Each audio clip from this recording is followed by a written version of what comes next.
We ain't live yet. Well, it says meeting is stream, but so they're going to hear this part on the YouTubes, but not on the Facebooks. I think I'm going to pluralize everything that I talk about tonight, man. The Facebooks, the YouTubes, the Aaron's Gordon's. I don't know. We're still not live. Oh wait, that's weird. We're live now, but it actually like flashed a screen of us. I'm like, whoa, interesting. Okay, take it away, Chief. Hey everybody, it's Wednesday night. We moved it back an hour. Evan needs to do his schooling. But yeah, it's Evan and Aaron show. I'm Aaron. This is my buddy Evan. And, I think we'll be continuing on mainly, with where we kind of started last week, with one shooting, and now we've had more. I think the most recent one is slightly different when you think about it. But if you think about it in the larger context, it's just yet another in a long line of senseless killing that seems to really only happen here in the United States. So I don't even know where to begin with this one because, we've heard thoughts and prayers. Let me. Yeah, well, that's the segue, man. I don't. We've had so many discussions about it, and we've almost we went a year and we didn't have too many things like this because people were inside and shit like that. But now it's mass shooting season has begun. People are going to go outside. The details on this are a little odd. But what's your gut reaction to all this? My gut reaction is that it is a travesty. It's a tragedy and a travesty. That is inexplicably being used by people to foster hate, and it's sad. It's really sad. Instead of just focusing on the things that can help make this thing okay, people are talking about him being Muslim. To be quite honest with you, like I only have done surface type of stuff in this area, and maybe you can elaborate. But obviously he has a Muslim Arabic name. Yeah. From Syria, I believe they are. But the unfortunate thing about this is the loss of life. Yeah. I think that's the thing that we need to focus on. Problem is that people are focusing on him, and once again, it just shows how distorted we are in this country, man. When we know there are some things we can do about this issue. Let me just go ahead and say I'm a Second Amendment guy. I own a firearm. But I also am a person that believes that our Constitution, just like many other nations on this world have done, they've taken a look at their constitutions and have updated their constitutions to match the times that we are in now. I think that it's if anything, to honor who we are now as Americans. It's time for us to take a long, hard look and to say, okay, look, we're not trying to take away anybody's rights or anything like that. We just need to write it for the modern times, man. I mean, I don't know.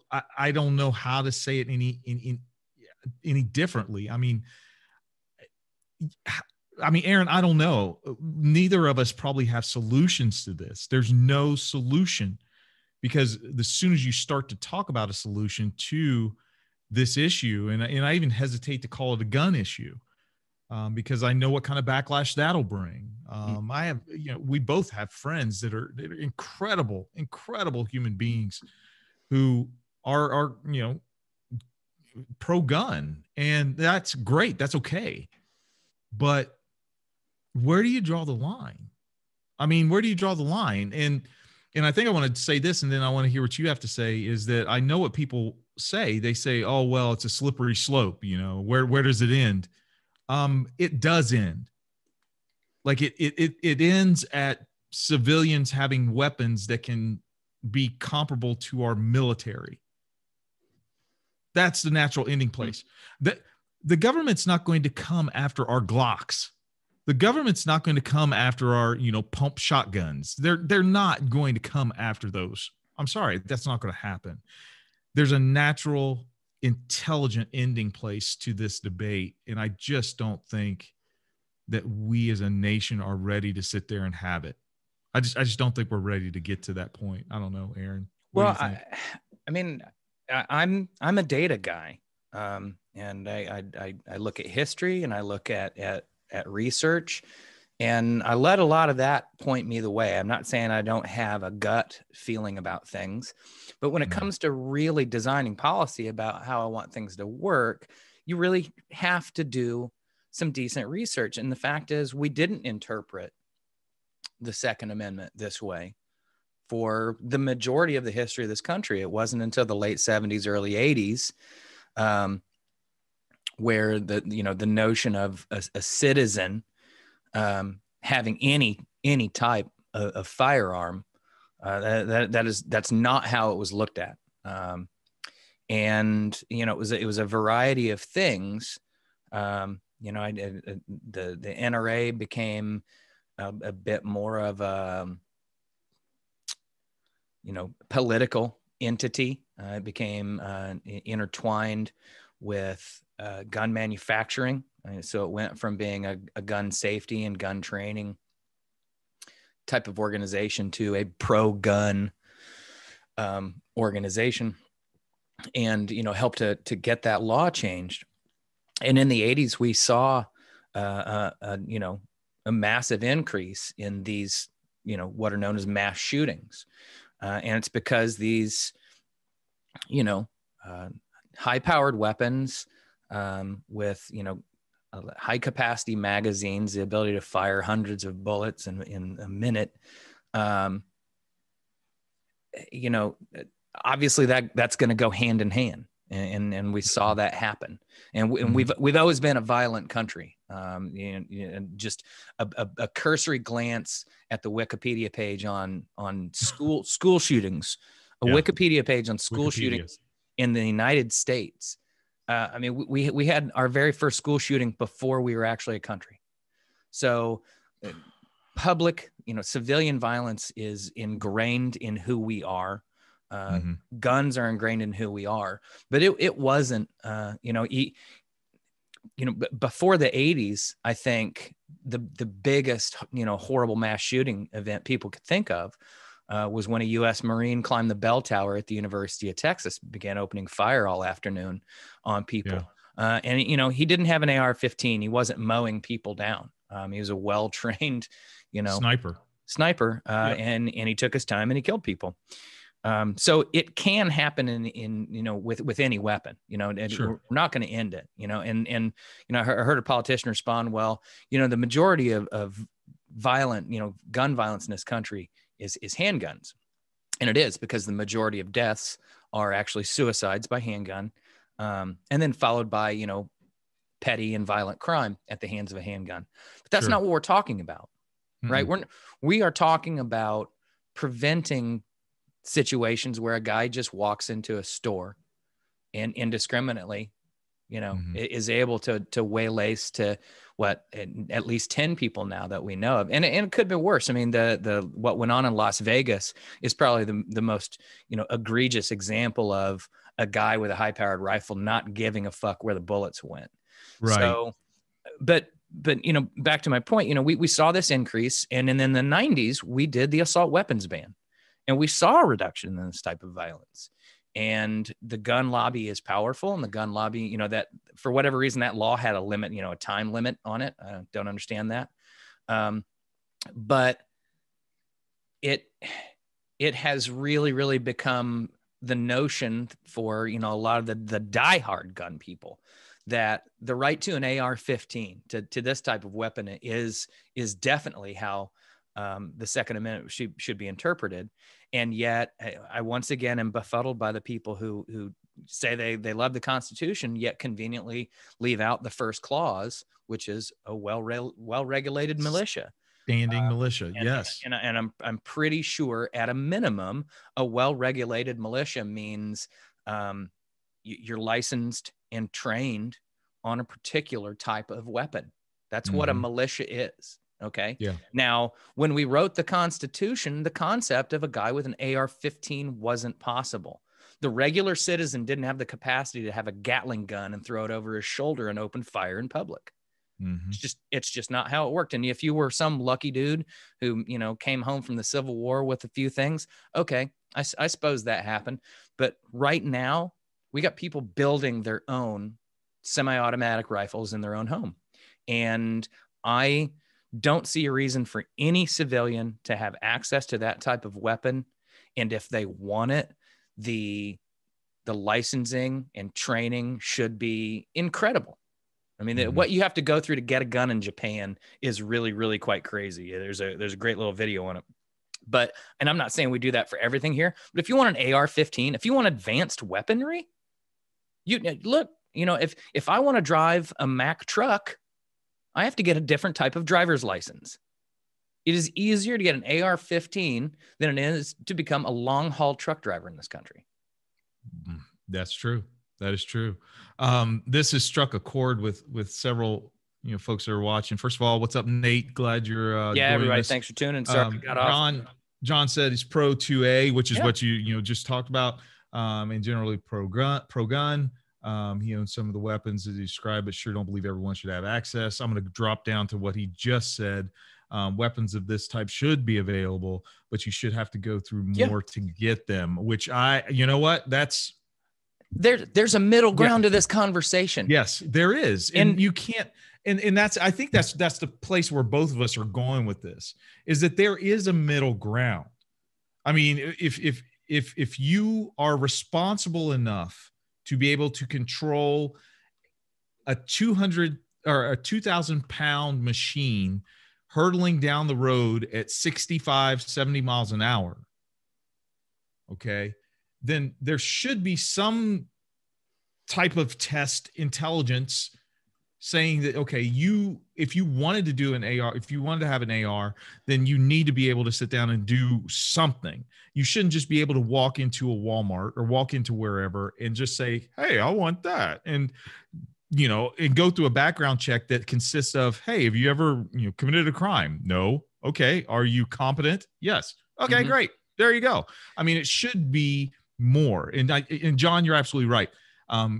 They need to go through some training. You have to go through training with this thing, because using the same analogy, just because I can drive a car doesn't mean I can drive a semi truck. Right. And I don't understand why this seems so complex. And the most disingenuous aspect of this is repeatedly, not just, guys like you and I, that how well people know us or not, they'll describe us as lefty just by the mere fact that we have a show like this. But you've got John here.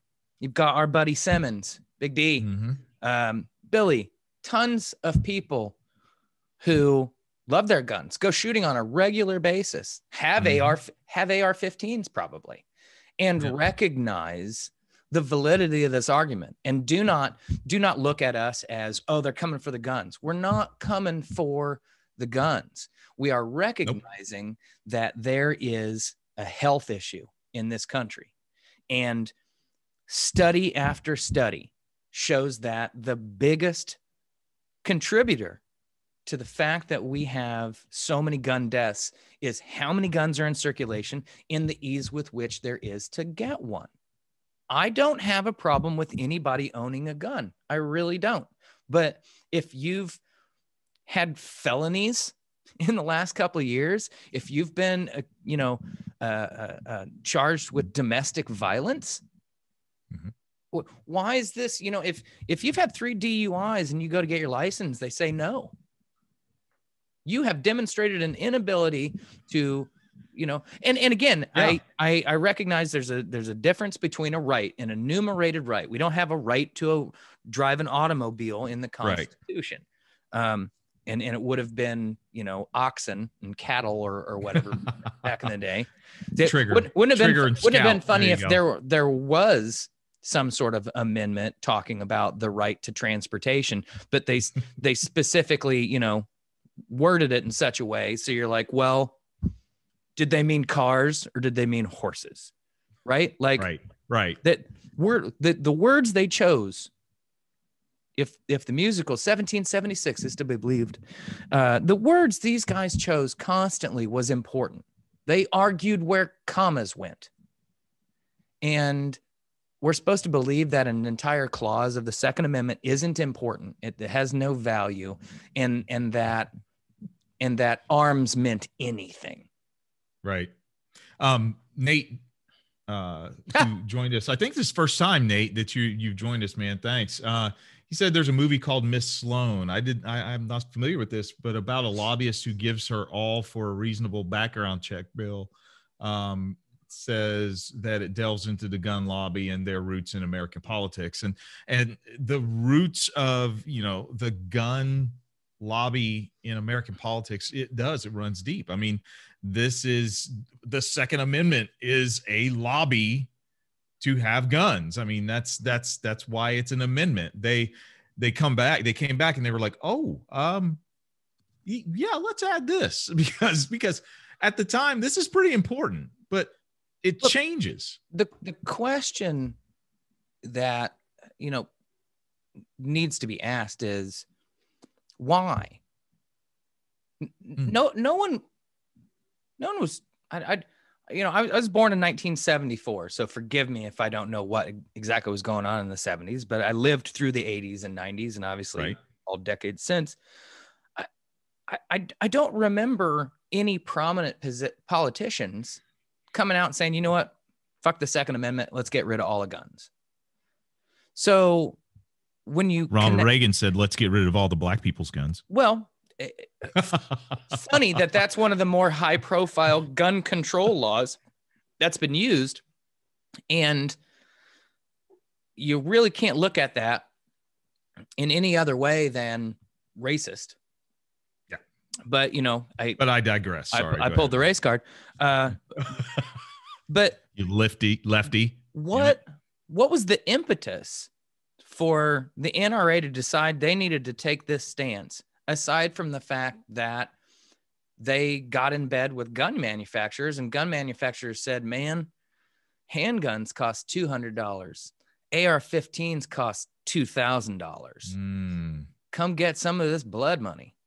Now, if you think I'm being crass and cynical, do a little bit of your own research, but ask yourself, I don't recall Walter Mondale running on a platform of I'm taking guns away from people.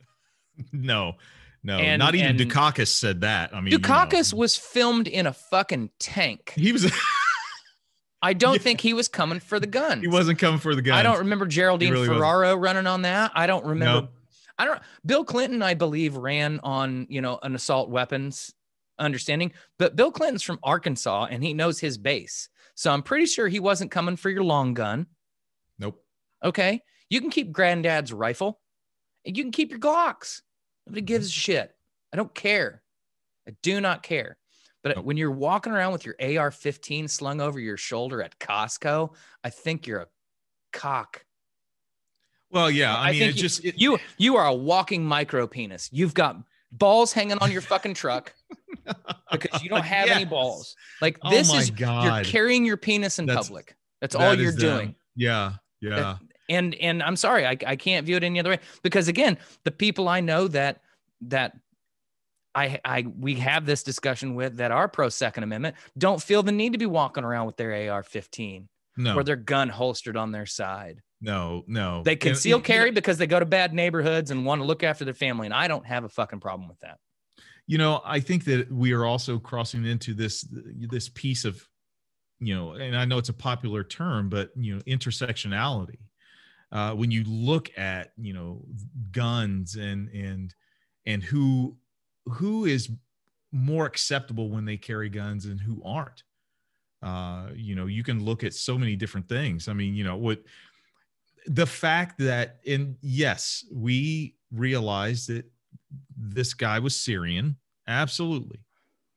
But the mere look of him, I mean, let's suppose if he was a darker skinned Syrian, would he have walked out of there?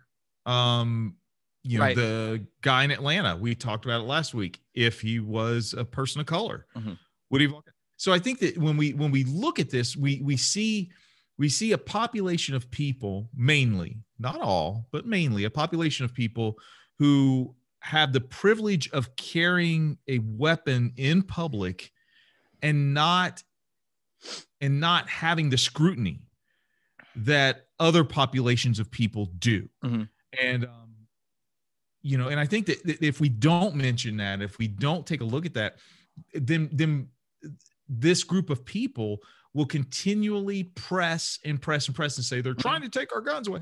And there's no analyzation of the fact that, oh, well, if Evan walks down the street with an AR strapped to his back, it's going to look different than, other people. And so let's address that issue. Let's talk about that there. That's who was it? Was it Ron Johnson or whatever it was who said, I wasn't worried about the people at the insurrection, but if it had been Black Lives Matter, I'd have been very worried. Which, I don't know how anyone can hear that and not take it exactly for what it is, but here's what's funny, Evan. I feel almost the exact opposite way. Okay, and I wish there would be a Black Lives Matter rally, where everybody showed up armed, legally and appropriately carrying. But then again, I don't, because I know how that movie ends. Well, and I can only imagine the hyperactive tactics that would be used if there were a Black Lives Matter peaceful protest, but everybody showed up with a rifle on their shoulder. And I will say this, that the summer, whenever I went down to one of the protests, went to a couple of them, but one of the protests, there was about 7 or 8 African-American men who were carrying ARs. And the only thing I could think of was to keep my eyes open and watch out for them, because I'm like, okay, where are the cops at? Because, I'm like, I understood what it meant. Yeah. But even as another black man, I couldn't get past what might happen. Yeah. And so, you're absolutely right. I want to get to a point to where that was, and that's it. That's it. Yeah. We know what happened. One thing I was going to say was during the, I think last summer, there was an incident at like a fast casual kind of like walk up restaurant in a strip mall. Can't remember exactly where. And the local Black Panthers showed up, and they were visibly armed, and they spoke with the store owner and got their statement, and they spoke with the cop. And you've never seen an officer so polite in your entire life. Wow. Thank you guys for coming today. Yep, you have every right to be here. And the Black Panthers went about it the right way too. They weren't militant. They're just like, we heard some bullshit went down in our community and we're investigating because that's what we're allowed to do. And it was good, but you could see it going wrong sometimes. And, when you watch some of these other events, when you watch what went on in Wisconsin, and when you see that the police were very sympathetic to Kyle Rittenhouse, and when you see that, their accusations of certain, one, police in the crowd at the insurrection from around the country, and also, Capitol police officers being like, yeah, come on in, we don't give a shit. There's a very obvious double standard going on as to how, who actually gets to exercise rights. Right. Oh yeah, there it is. Apparently, if you carried 3/5 of a gun, you'd be okay. Well, and that's where it comes from, man. Everything that we talk about in America, and let's take this into halftime, but everything we talk about when it comes to race in America, it all comes back to one thing. That is, what is citizenship? What is citizenship? Do we truly see everybody who calls themselves an American? Do we truly see them as a true vetted citizen of the United States? Right. Or do we still default to what the Constitution says about those people? Because 3/5 compromise is still on the books. Yeah. It's still there. Well, I think the way, to segue a little bit, I think the way this virus has been talked about, and I think the violence that we've seen against the Asian community over the past year, you don't have to put together Charlie's crazy pin map from It's Always Sunny in Philadelphia to connect the dots. When you've got people vilifying a segment of our population, and again, looking for logic here is a fool's errand. So, but it's my curse of how I learn and I break things down, and that is to see somebody that has probably lived here their entire lives and is probably fucking Korean American, and you go spit on him, you go hit him, and you say Chinese virus and Kung flu and shit like that. Like that's your leap. That's your logic. You drew a line and you're like, you know what? All Asian people. I know this person's probably never been to Wuhan, China in their life, but I'm going to punish them for this thing that could have easily come from here. And to not see that the rhetoric that got used wouldn't lead to something like this. Now, again, this is one of those weird situations. Like, all right, dude is hyper religious and went to like sex rehab, but church sex rehab. So, it was all about the evil temptations and shit like that. So, rather than dealing with his own whatever, he felt he needed to get rid of the temptation, and that's going to kill people. Turns out these probably weren't even your typical red light, quote unquote, massage parlor, happy ending or whatever. These were legit massage parlors. And it feeds into that. And we've had a massive rise in anti-Asian sentiment over the last few years, and especially the last year. It's coincided with anti-Semitic, basically anti anybody who doesn't look exactly like me. Yep. Kind of rhetoric. And I'm sure my hair is too long for some of them. So, it wasn't a stretch. You could kind of see this coming, and it's sad to say that, because you weren't going to be able to pinpoint it. But you do have to talk about the motivations of these people. And first off, I'm pretty sure anybody who decides to pick up a weapon and go indiscriminately kill people for whatever justification is a little off. But that's a disservice to to mental health issues too. To just write it off and be like, well, no. It does sound like the guy in Boulder had some like legit mental health issues. Cause ordinarily you get people who are like, oh, I never saw this coming. He was a nice, happy person, blah, blah, blah, blah, blah. And some people in the family and neighbors had said that, but his brother and his sister both were like, he's paranoid as shit. He was bullied in high school, and he's just, he's got a weird, thing going on. He thinks people are, his sister said they went to lunch and he thought people were chasing him. He made her go out to the parking lot and prove to him that people weren't, hacking his cell phone. And his brother was like, yeah, he's got some issues. But this also doesn't seem, this doesn't seem like a radicalized Muslim. This doesn't seem like somebody who's like, I went to the grocery store to kill a bunch of white people. I think this is more of a Columbine kind of thing. I feel bullied by the general public. I don't feel accepted here, and I'm going to lash out. Now, what causes people to do that? I don't know, but it makes it a whole lot easier when the state legislature, fails to block your ability to go buy an assault weapon, and you buy one a week after that.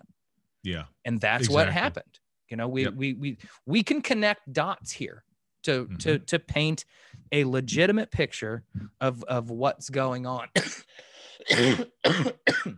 Excuse me. And what is consistent is that people have easy access to weapons and use polarizing rhetoric to justify their actions. Yep. You're right. You're right, man. We have come to halftime. Yes.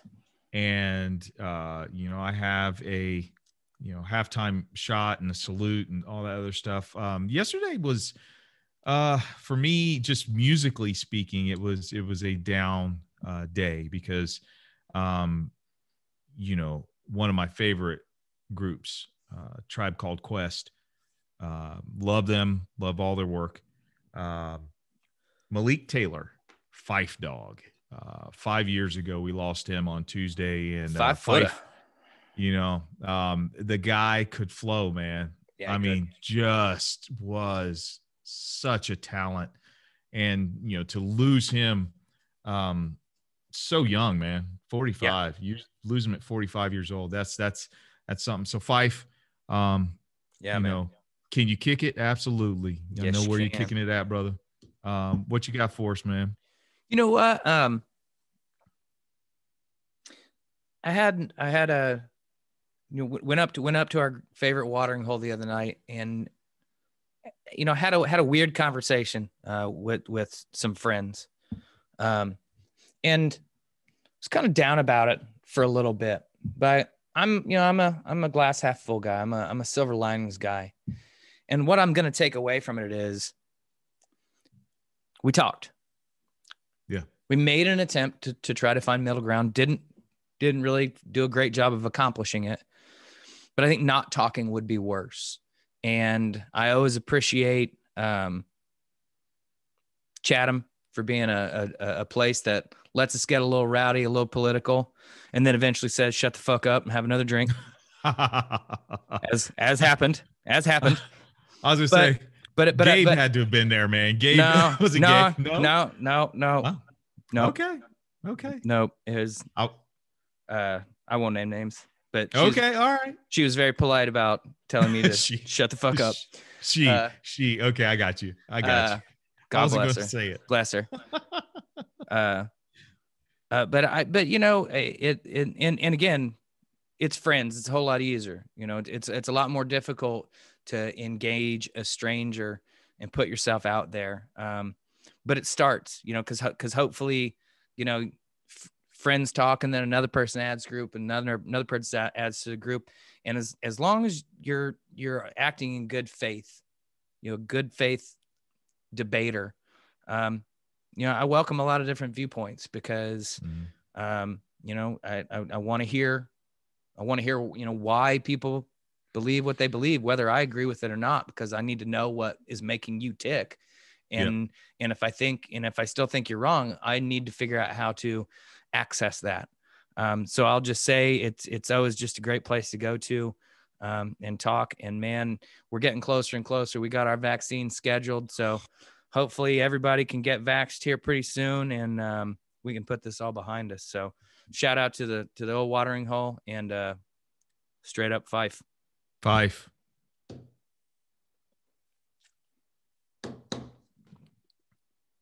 Wow. Well, that hit nice. Ooh, that hit nice tonight, man. Ooh.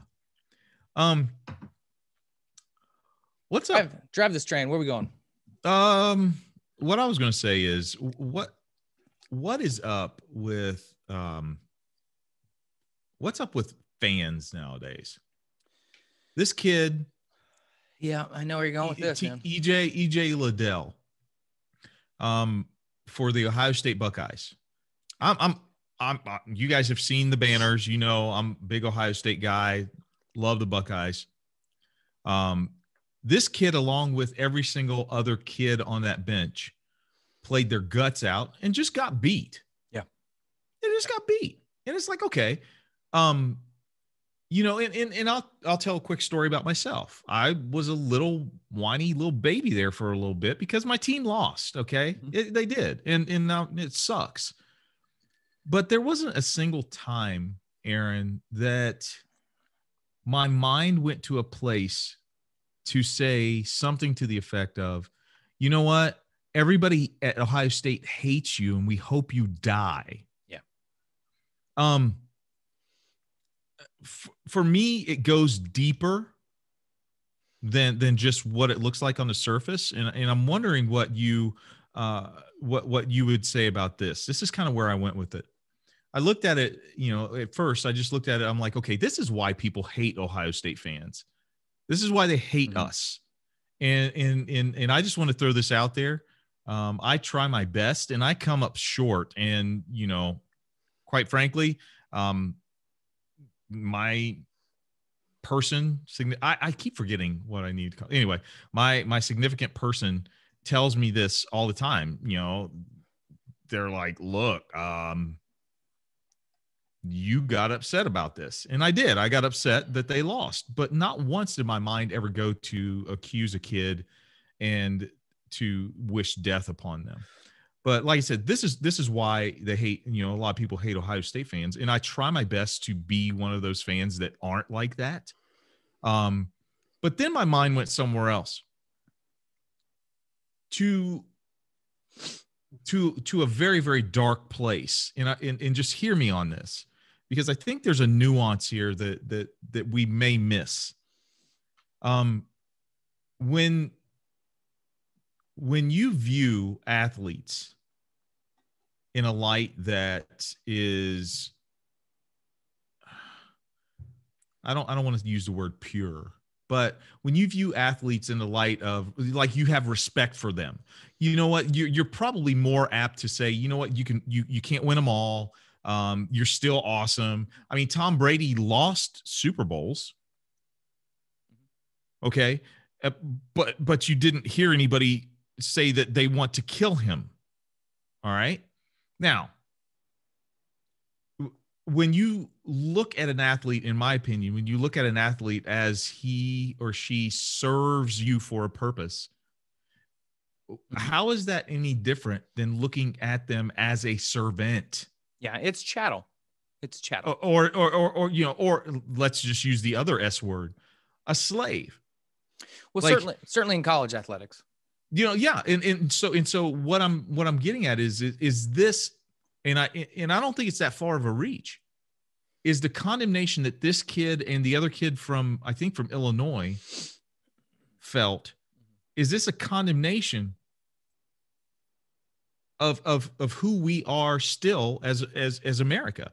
Do we look at these kids as our slaves to do our bidding, and then when they don't, we come at them like this? I'm like, this doesn't just happen in college sports, Aaron. You know this. This happens on the sidelines of Pee Wee League soccer. Yeah. I mean, you've got parents who are willing to, you know, fucking fight the refs and the coaches because little Jimmy didn't get all the playing time he wanted. Are we treating these athletes, no matter if they're 5 or 25 or 45, are we treating these athletes in the same way as we look at people who actually served us during that time, during the time of slavery? Because if they don't perform, what happens? We whip the shit out of them. And that's exactly what happened to this kid verbally. And so I don't know. Like I said, maybe I'm just being too sensitive or whatever, but also these were black kids. Yeah. These were black kids, man. Yeah. And so I'm like, that was another element, another layer added to this piece, is that why are you condemning the black kids in this shit? What do you think, man? I think it's one of those things that is both simple and complex, because I agree with what you're saying. I don't think the thought is present in people's minds like that. Um, I honestly, I can't. I'm a passionate fan. And I have gotten angry at individual players, but I've never, wanted personal harm to come to somebody. I've said this guy is not good enough to play on this team, and it would be in everyone's benefit for him to move on elsewhere and get someone different. But that's a far cry from, everyone in this fan base hates you and thinks you should die because you didn't hit your free throws down the stretch. Yeah. That's an ugliness that probably is racist, is probably classist. I don't think it's any one thing. I think it's hate. I think it's sort of some raw, unadulterated hate. Look, I am an IU guy, and I do think Ohio State fans for the most part suck. But this is a particularly, egregious and ugly thing. And he didn't just get one. No, he didn't just get one of those. I follow the English Premier League very closely, and this has been going on a lot over the past year toward a lot of black athletes in the game, and racism in England and in Europe in general kind of manifests itself in a slightly different way than it does here. We had an outright slave society, whereas a lot of Europe benefited from it, but their own countries weren't so much. They sort of backdoored racism to a certain extent, if that makes sense. And again, the irony is, Ohio State wouldn't have an athletic program if it weren't for black athletes. Exactly. The rise of the predominantly African, but just black in general, the Afro-Caribbean, especially for the English, the Afro-Caribbean athletes, and even quote unquote, native born, but I'm pretty sure Trent Alexander-Arnold's family isn't originally British. No. So yeah, I definitely think there's this historical aspect that feeds into it. Again, it's a uniquely American thing. I'm not sure if I tuned into or went to the sidelines of a U8 game in Sevilla, Spain, if the parents would be behaving this way. I think this might be, they might, but I have a feeling that this is a particularly American thing yet again. And I wish I could explain it. This is where maybe I should have taken a few more sociology and anthropology classes, because I don't fully understand the need for constant aggression as a response to everything.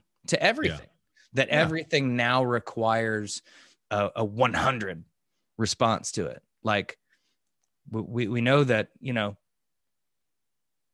the 80-20 rule works pretty good in a lot of ways.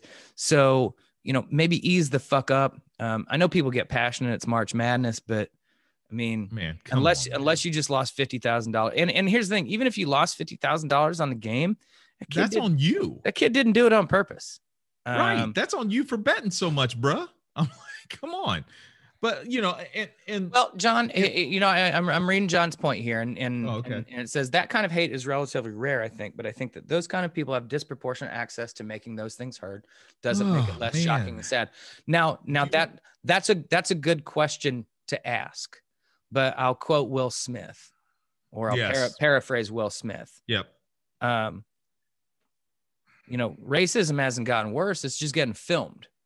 Yeah. And social media allows this guy, who would have said the same hateful thing to his TV 25 years ago, and probably worse, didn't have a public outlet for it, and now he can broadcast it on Twitter. He can go to that player's page. He can seek that person out, and this is the, I love the internet. I think it's one of the most amazing human inventions ever. We have all the knowledge. Thank you, Al Gore. We have all the knowledge of the universe at our fingertips if we so choose to access it. And mainly we use it to look up porn and to ridicule anybody who doesn't look or think like us. I mean, that is, if you're going to reduce it to things, that's a majority of what the purpose of the internet serves. And, for, master's students to be able to fucking find information very quickly instead of walking around and plagiarize a 3-acre library like oh my God, man. But I mean, I don't know if it's any worse. I think it probably is the same shit. I don't know how many people. The problem is it does make it easy. And the issue is people who wouldn't ordinarily, maybe say some of that shit do have access to this, and they've had 8 fucking, White Claws. and they're sitting, they're sitting on their fucking Value City Furniture couch, and they're cramming down White Claws and Domino's pizza, and EJ Liddell couldn't hit his free throws, man. And you decided that, what, my rage right now deserves to harm this kid. Yeah. Yep.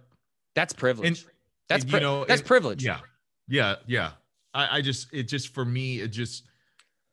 It really did. It tainted my fandom. It really did, because I'm like, now I'm thinking about it and I'm like, I do. I still love the Buckeyes, and I still want to be a good, compassionate human being.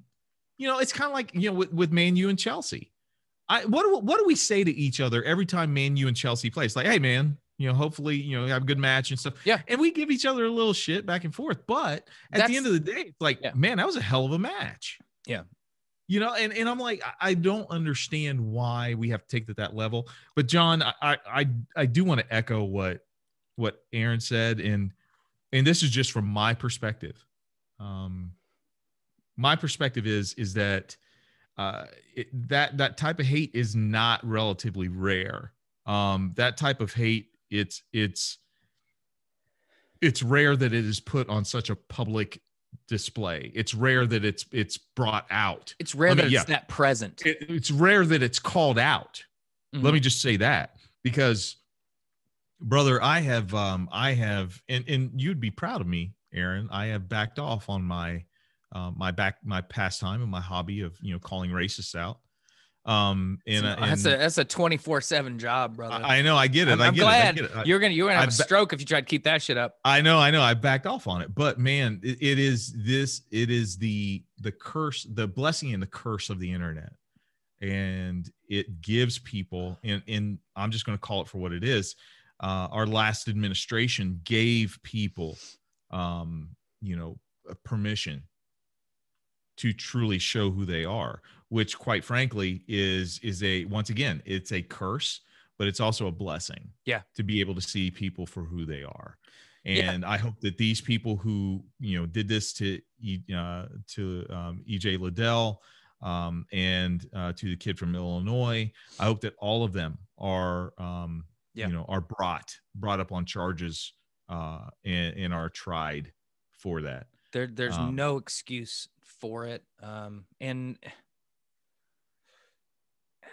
again, I'm not even going to try to excuse it toward professional athletes, because I think fans, take a ridiculous stance on that, when it comes to, what they're allowed to say and do because somebody gets paid to play a particular sport. They're not allowed to have feelings or family or emotions or anything like that. They're never allowed to get hurt or sick. But they're professional athletes, so they've decided to get paid, and accepting a certain amount of criticism does come with that. But you know what? This time next year, if EJ Liddell is playing for the Boston Celtics or the Atlanta Hawks, go buy a ticket and, call him a bum. Yeah, there you go. But Hey, but speaking of bums, to try to go to this level, yeah. I think is it's we're at a really, really ugly place culturally. Mm-hmm. And I don't know how to come back from that brink. But let me throw this twist to you. All righty, man. It looks ugly. However, I think that there's also some beauty to it because, like I said, and we've reiterated this, we just said this a couple seconds ago. We know now where people stand. Yeah. And we can find out where they stand a lot quicker now. Yeah. And so I think that it is, yes, it's ugly. Well, when it's horrible. When somebody tells you who they are, believe them. Yeah. And that's exactly what I was getting ready to say. Yes, it's ugly. Yes, it's horrible. But now we know, and we know exactly where you stand. Hey, high school basketball announcer. Oh my God. Your diabetes did not make you say the N-word. The fact that you're comfortable saying the N-word combined with maybe your diabetes and all that shit made it easy for you to say it. Mm-hmm. But I don't suddenly turn racist because I got drunk or ate some Vicodin. I got the diabetes. I got the diabetes. I got the itis. Yeah, I mean, the itis. There you go. You don't.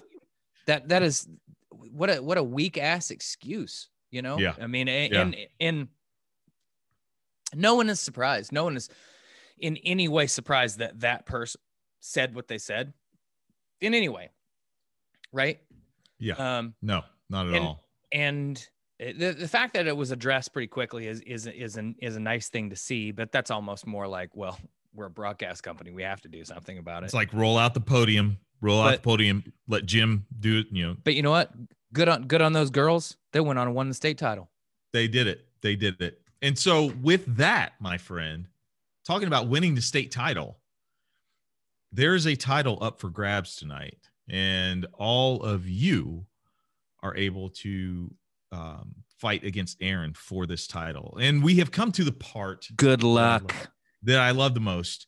The Hey Aaron segment. The Hey Aaron segment tonight.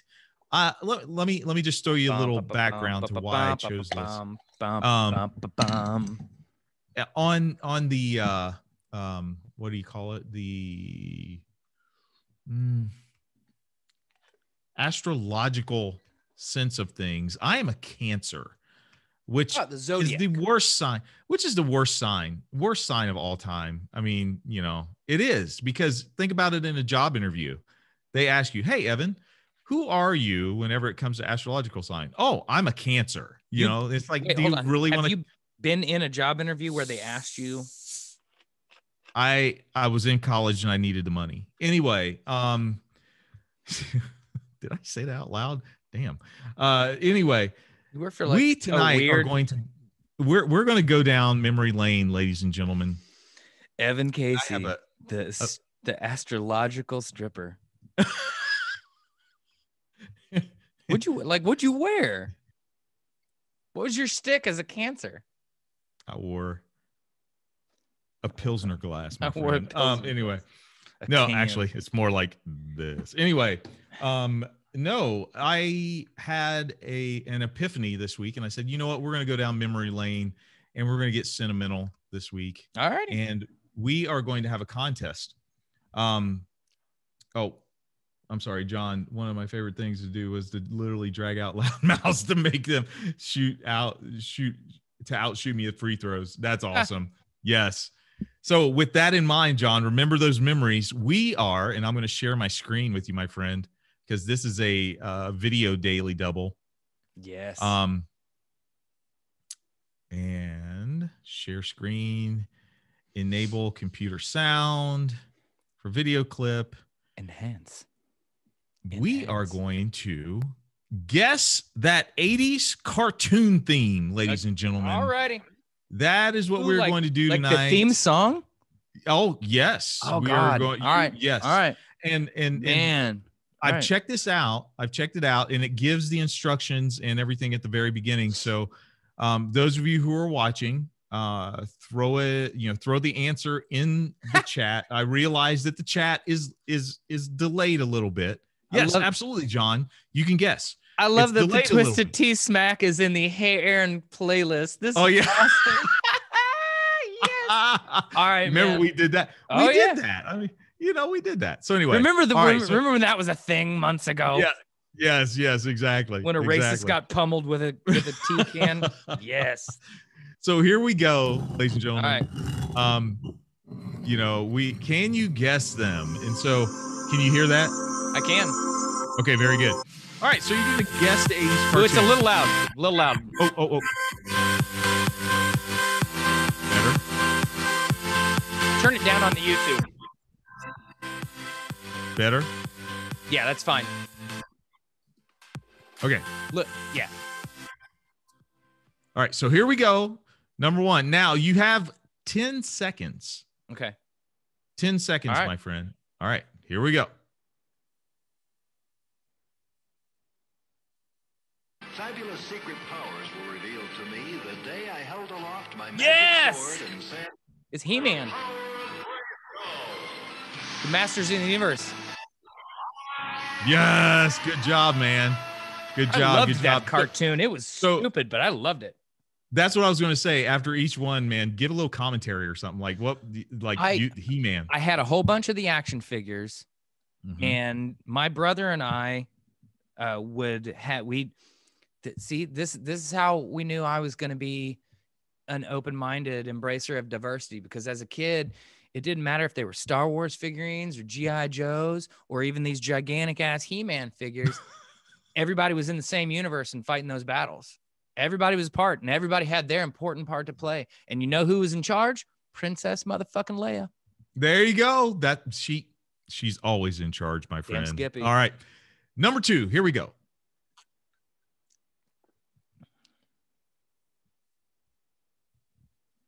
Many faces.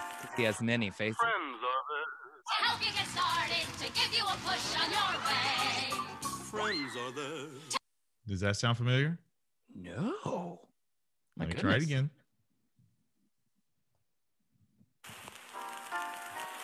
Friends are there. To help you get started, to give you a push on your way. Friends are there. To turn you around. Ready? Put your feet on the ground for a brand new day. Garfield and Friends, dude.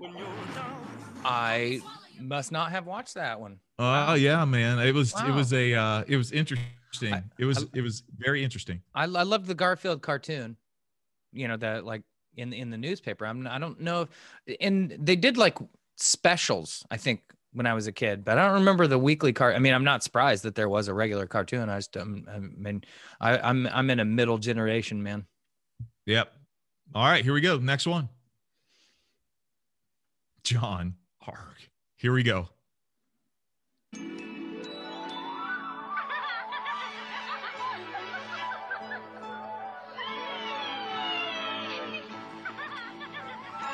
Any idea?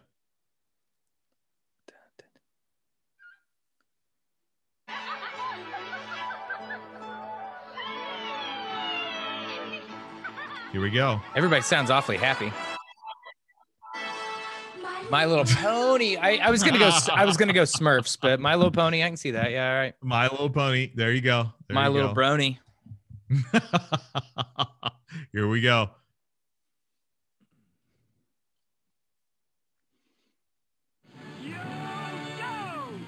Jojo. I watched this after school every day as a kid. I would sit there and do my homework and watch G.I. Joe and He-Man Masters of the Universe. They were like back to back. Yes. And then they were. At the time, I also still loved, remember the Channel 40 cartoons? So you'd get Tennessee Tuxedo and who was the brainy dog that had the time machine? Mr. Peabody. Yes, Mr. Peabody. Hey, yes, Mr. Peabody. Right. Yep, you're right. There's Tennessee Tuxedo and his friend was Chumley the Walrus. Yeah, Chumley. That's awesome. Tennessee. That's really good. Here we go. Number 5.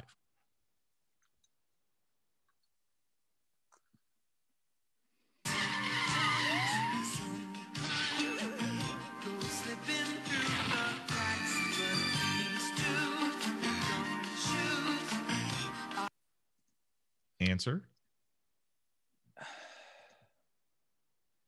like a.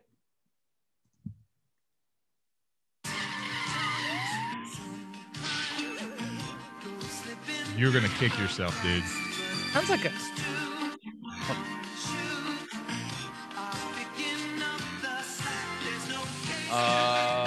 Yes, Chip right. and Dale. Man. Have you ever noticed who they're based on? No. That the Rescue Rangers, if you look, it becomes very obvious as soon as I say this. Go back to the picture of them.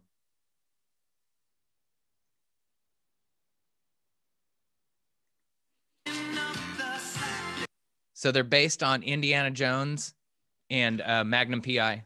Oh my God, dude. And do you know what's even funnier about this joke? Tom that? Selleck was originally cast As Chip. as Indiana Jones and turned it down because he had one more season of Magnum PI to make. What? Yes, I believe that's that is amazing. John, hold on. Lame, whatever it is. Hold on. Chip and Dale wasn't lame, dude. Rescue Rangers rocked. Come on now. All right, next one.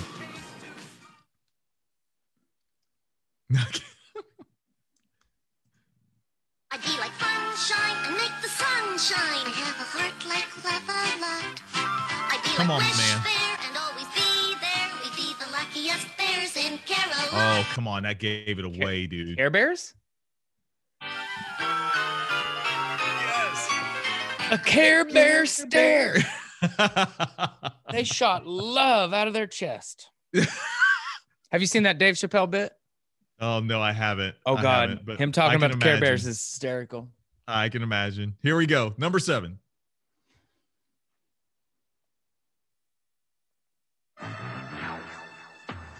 Inspector Gadget, My man. which was the best joke in junior high. Dun, dun, dun. The best joke? Yeah. Can you say that joke, or is it not appropriate nowadays? Well, it was you would say different things, and then the punchline was Inspector Gadget. So like, Oh, what'd you do on your okay. date Friday night, Evan?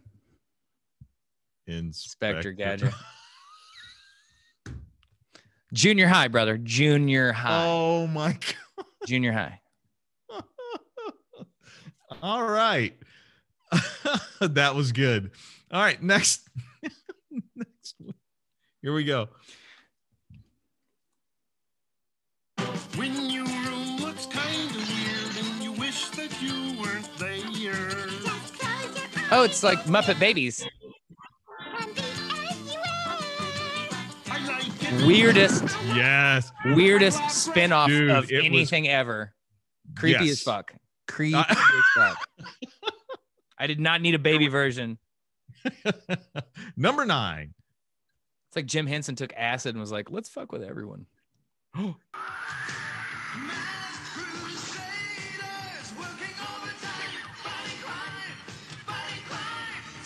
Dude, I loved this cartoon. Is this Loved Teenage it. Mutant Ninja Turtles? No. Listen, does anybody have any idea? They're masks and John, they're fighting time and they're I.O. time. I don't know. Man. Oh, John, just say that's a misspell. I think you know what it is, dude. Yes. Mask. Do you not remember this, Aaron? Like not the Cher mask, not that one, but remember this, dude? This was like What so the cool. fuck? and Okay, nerdy. first off, no, I don't remember this at all. And secondly, like the guy on the right is a total ripoff of Cobra Commander. Cobra Commander, absolutely. I get it. I get it. no, I don't. Honestly, I don't think I've ever seen anything about this. This is crazy. And you're right, John. It really was kind of a Transformers ripoff, but I still liked it because I'm trash. That's what I am. I'm trailer trash. Anyway, here we go. All right. Number 10. I feel like I'm learning things. You are.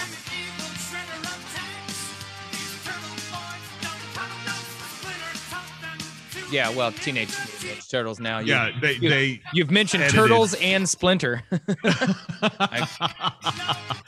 So, okay, so I feel like Teenage if you'd Mutant have Ninja just Turtles. began naming, famous painters would have been just as obvious. Number 11. Here we go. Yep, that was easy.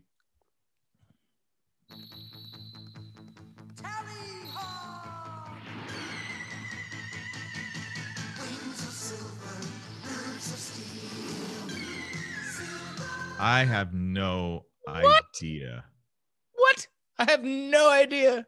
Like I literally didn't watch this far. Okay, here we go. Let's try it again.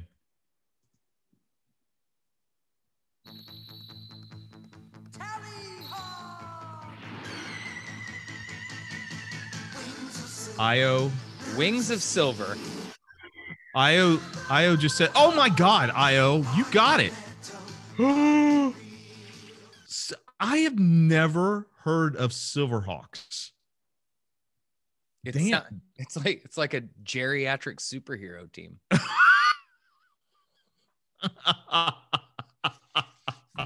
If Bill Neal and Mark Mitchell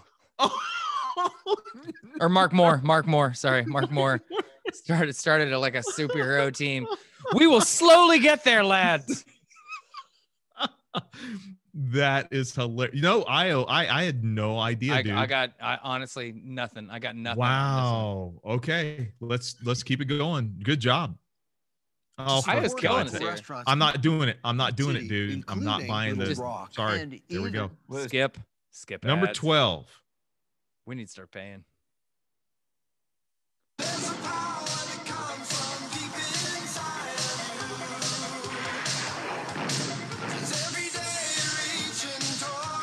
I have no idea what that is. You're an ageist, Aaron. I have no idea. Damn it. I've never heard of this. I didn't dude. say they couldn't have a superhero team. I mean, they're so that Silverhawk looks old as fuck in that picture. Seriously. Okay, let's try this again. I don't think I know this one.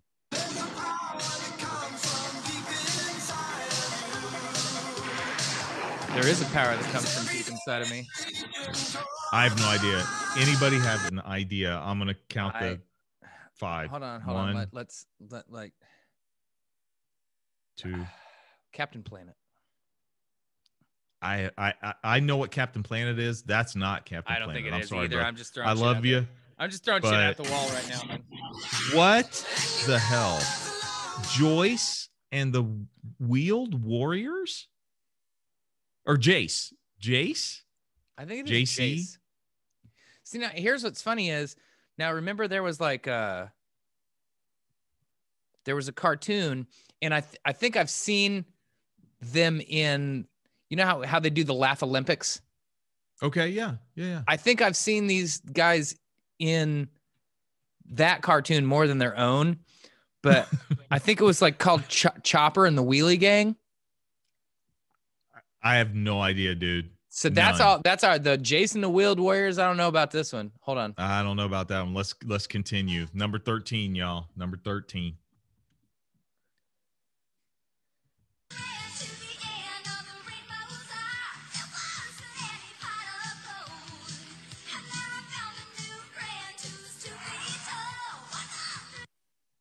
Why is Joan Jett doing a cartoon theme song? It does sound like Joan Jett. Is it Jim? Also, I was wrong. It was Wheelie and the Chopper Bunch. Not. Oh, yeah. Okay. Yeah. 1974. Is this Jim? Do you remember that one? I remember it, but I thought she just said Jim over and over again in the theme song. Okay. Yeah. I have no idea. Again, all right, and Cyndi Lauper is doing this one apparently, so I don't know, man. No. There was a Punky Brewster cartoon. By the way, did you see there's a Punky Brewster show coming back? I did see that. Oh my God. Were we crying out for this? I don't know. Hey. Never mind. I'll keep my opinions to myself. She's truly outrageous. See, that's what I remember, John. I remember that part of it. All right. Yeah. Next one.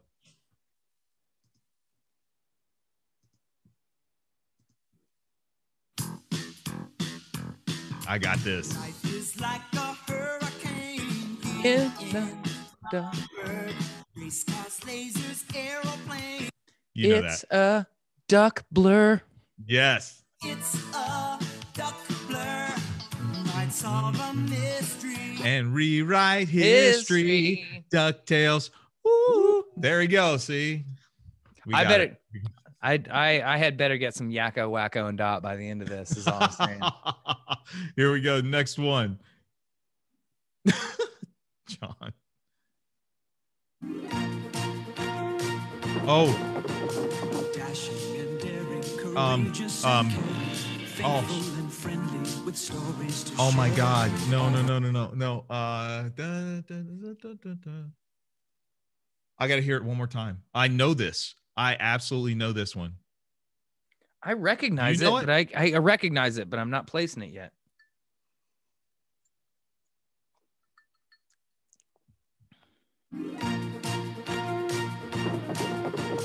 Dashing and daring, courageous and caring, faithful and friendly with stories to share. Oh, I know. All through The forest freaking they gummy sing bears, out baby. in chorus, marching along. Yes.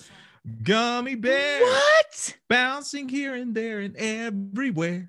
Wow. High adventure that's beyond compare. They are the gummy bears. See, dude, that's what I'm talking about right there. Gummy bears. Can we do a whole show that's just doing the rebooted Animaniac? I Yes. saw they did and booted. Yeah. I saw they did. Yeah. All right, next one.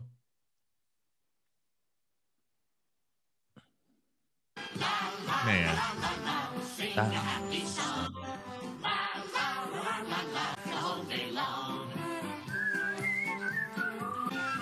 Seven Dwarfs. I don't care what anybody said. Smurfette's hot. Smurfette's hot. You've seen Donnie Darko, haven't you? Will you not like me anymore if I say no? You've never seen Donnie Darko? I highly recommend it. It's a terrific movie, very, very strange, kind of a cult classic kind of thing. But Jake Gyllenhaal is hanging out with his buddies, and these buddies have a crush on Smurfette. So they talk about how she was designed to be like a sex toy for the Smurfs and blah, blah, blah, blah, blah. And then Jake Gyllenhaal, who's a total like buzzkill throughout the entire movie, is like, actually, she was designed by Azrael to be like pure evil and infiltrate them. And the inherent goodness of the Smurf society turned her. So I think it's a metaphor. What? I think it's a metaphor for I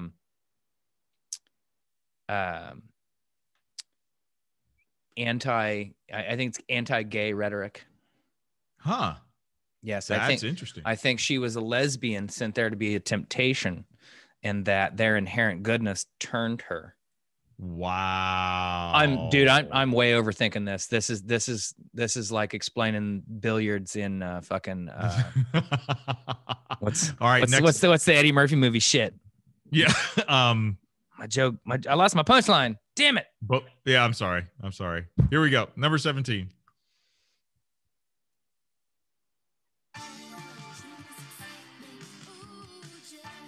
This is stupid. Why would you? We know this one. I just said it. You're right. It would be tough. Now here's the thing. This cartoon I used to watch like all the time. I used to watch it all the time. I know. No, I'm serious. I used to watch it all the time, man. I don't think I've ever seen it. I mean, I'm aware it exists. I don't think I ever watched an episode of Jim. Yep. What's the premise? Like what's the premise is that they're a band, and there's another band that's bad, that was a bad girl type of band, the Misfits. Yes, the Misfits. And Jim and the Holograms were good. They were chosen by, oh gosh, what was the name of the? Help me out, guys. I've been drinking. The name. There's a spirit or a alien or something like that chose Jim And so she has special powers that whenever she activates them, they become the greatest band in the world. So it's Scientology. Dude, Io, come on, man. Scientology. There you go. That's what it is. I'm trying, Io. I'm trying, man. Sorry. All right. Next one. One side eye wasn't enough. Tonight, oh, there you go. I'll be eating loaded all right. I love this. I got to be honest. I love this commercial. I love the commercial. The crazy version of her. Skipping the ads. Here we go. Better come off them tots. I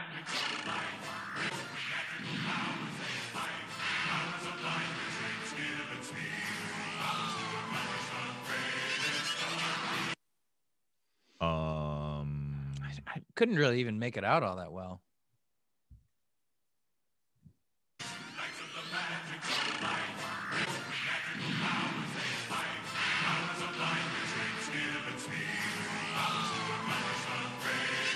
I'm going to say if they made a Dungeons and Dragons cartoon, that's what that is. Oh, okay. You got me there. What? I have no idea what that is. I don't know. You ever listen to like Pandora? Yeah. And after about an hour, you're like, the fuck's this song got to do with what I decided to play in the first place? I feel like that cartoon was like, hey, we were a cartoon too. It's the Soup Dragons of cartoons right there. It's the Soup Dragons. Here we go. Number 19. Yes.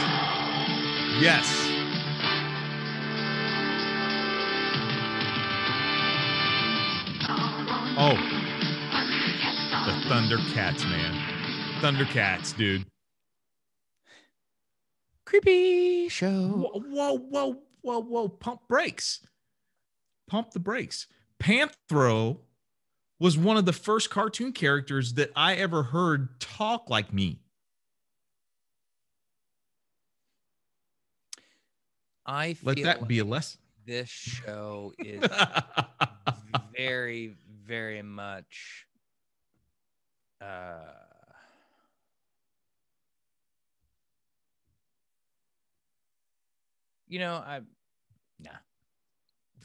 Okay, we'll continue. Let's move on. Here we go.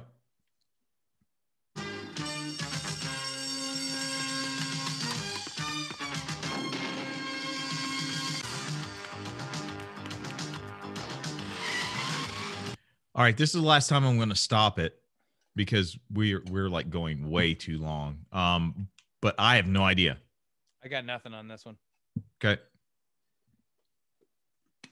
Yeah, speed round. What? Cops. Really?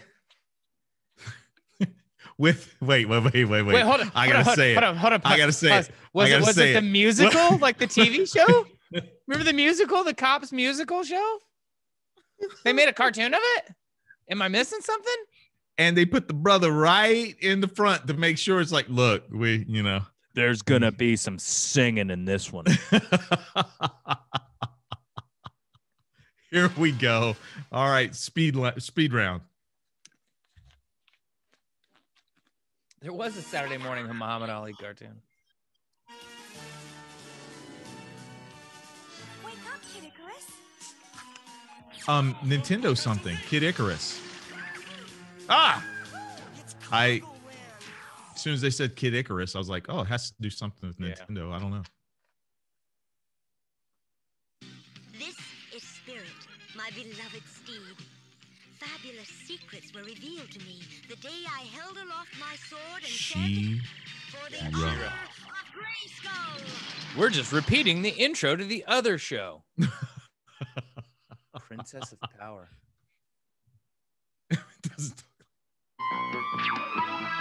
This is number 23, so we're going to let it be. Take that, John. I have no idea. It's definitely 80s. What? Whoa.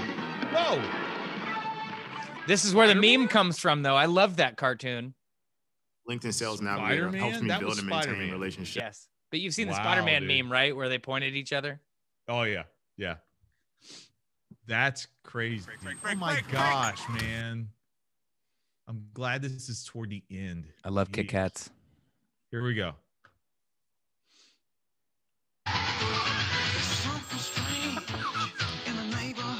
What? I mean, okay.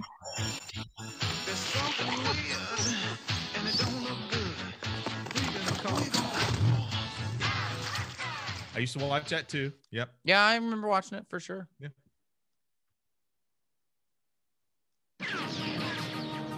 John. Io. More than meets the eye. Transformers. Yeah. I'm a Transformers kid. Well done. Whoa. Stop. Wait, what? No? No, the whole like mecha stuff. I think that was like at the end of my childhood. So I wasn't really, I mean, I'm not saying I didn't have any. I'm not saying I didn't pay attention. I know what Transformers are, but okay. There's actually an incredible book called Amusing Ourselves to Death that kind of talks about how the whole like Gundam mecha concept from Japan is a metaphor for America's understanding of diversity. It's obviously far more complex than that, but it's a really, really good book. Interesting. It kind of talks about the rise of popular culture in the 80s and 90s and how that didn't exist before, blah, blah, blah, blah, blah.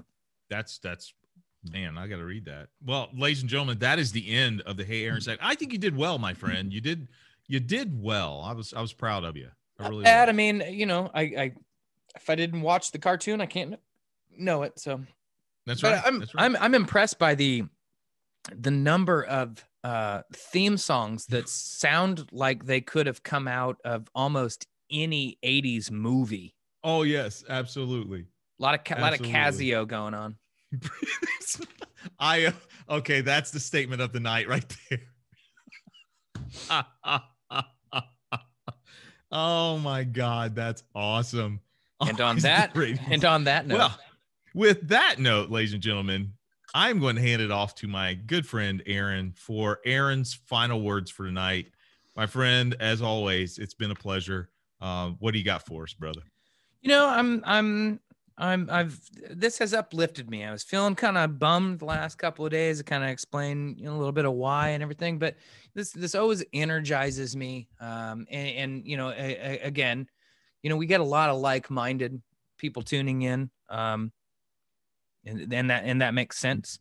But I have a lot of respect for all these people. So when we put a little bit of information out in the ether and it comes back and we have that interaction, it's good to know it's connecting. And like I said, you know, had a conversation the other night that, you know, in the moment I felt like wasn't great, but I think even just the fact that we got to talk was a positive. And I think that's just something we've got to continue forward. Okay. We won an election.